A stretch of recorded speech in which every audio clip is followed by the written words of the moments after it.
Welcome back, everybody. When you think about Marvel superhero characters like Iron Man or Ant-Man, the image of your head was probably put there by our next guest. Yes, indeed, renowned comic artist Bob Layton is joining us now. He's recreated popular comic characters as well as being an artist and writer for other things as well. He's so multifaceted, it's unbelievable. The Sarasota County Film Commission has brought him down here. Now, Bob came here from Hollywood, and that's my first question. He came to Florida from Hollywood.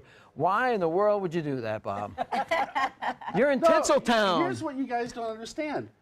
I went to Hollywood from Florida. Oh. Okay? Well, I was living in Brandon at the time. Oh, really? Hey, yes. Well, I would have left Brandon, too. So when they started work on the Iron Man movies, and I got the call to go out there, I was living in Brandon, Florida. So I came back to Florida. How'd you get discovered? Discovered? Yeah, like I was already. Everybody already knew you? Well, no, they're making a movie based on my comic books. So they wanted me out there. You know, if you own the DVD, you can see I'm on the special features because Uncle Bob tells you all about how the Iron Man came about and all that sort of thing. How Stan Lee created it originally. Look at you. Yes, that's me. That's me. Yeah, my two buddies. Tell us who you're with. That's Robert Downey Jr. and Jon Favreau, the director, and who also played Happy Hogan. We're on the set of Iron Man 2 there, which I am sad to say actually was the race car scene there. The Monaco scene was actually shot in Long Beach. Oh. You know, yeah, we didn't get to go to Monaco. That was all special effects and second unit stuff. So it would have been nice. You were excited about going. Well, they're making movies based on the comic books that I created years ago, and both Favreau and Downey are huge Iron Man fans. They're not doing this movie because it's just a paycheck. They're doing it because they love that character. What's it like to see it on the silver screen after you put it on paper? There was one shot in the first Iron Man movie where he's coming down to land and you see the Malibu house, and I've drawn that 100 times, that shot. And then when you see it alive on the screen, all the little hair on the back of your neck kind of stands up, you know, it's just the most amazing thing. Or to see Downey, you know, with the armor on. Although what you don't understand is he actually only wears the top part of the armor. Yeah, I know. So when you did this, because you did this years ago, did you ever anticipate or dream like this could actually become a movie? Oh no! Listen, Ant-Man especially. Ant-Man was only like a 2-issue tryout 40 years ago that me and my writing partner David Michelini did.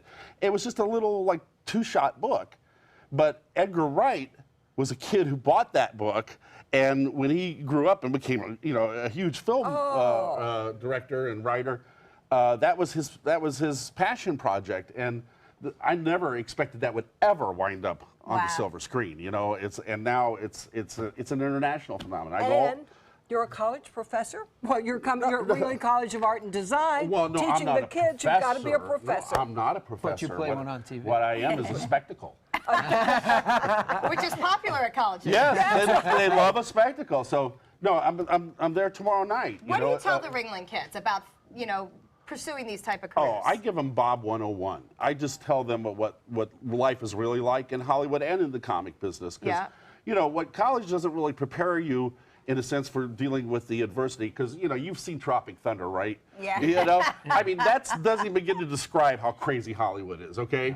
And so you have to be prepared for that. So a lot of what I talk about with Jeannie, who's the Sarasota Film Commissioner here, she's hosting this event. We're going to talk about the realities of Hollywood as opposed to the perception of Hollywood. Which is great. And even the comic business. I've owned 2 comic book companies in my career, and it's like the reality of the comic book industry and what they perceive it to be are 2 different things entirely. So it's a wake-up call, you know? Well, I'm sorry, but go ahead, Linda. Well, I learned to read from comic books. Me too. Because it was fascinating and I couldn't wait to get to the next page. I think a lot of kids learn to read from comic books. I graduated high school at 17 because I had read comics and made my sister teach me what they were saying in the little balloons. And so by 4 years old, I was reading proficiently. Wow, yeah. And so it was graduating from high school at 17 sucks, though, because you know what I mean? Yeah. You're not old enough to really do anything. You can't leave home yet, It's like, Yeah, that part, is a little rough, but. So, okay, you're telling these college students about Hollywood, but what do you tell them about their creativity? Like, you started before you were in college, and you just came up with stuff you didn't plan on writing for Hollywood. So what do you tell them about their creativity? Well, no, because storytelling is storytelling. I mean, that's the whole point. Whether it's comics or it's film or television or whatever, I've worked in all those mediums. It's telling stories. It's like you have to have something to say. If you have something to say, it's that's what's most important. That's what I want to get across to them. And you can hear exactly what Bob has to say.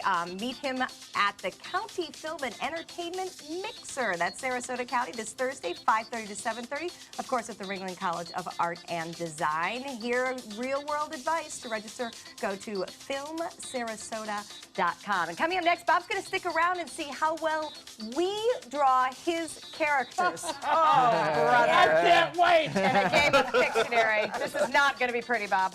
Well, I'm not going to be kind either. Oh, fabulous.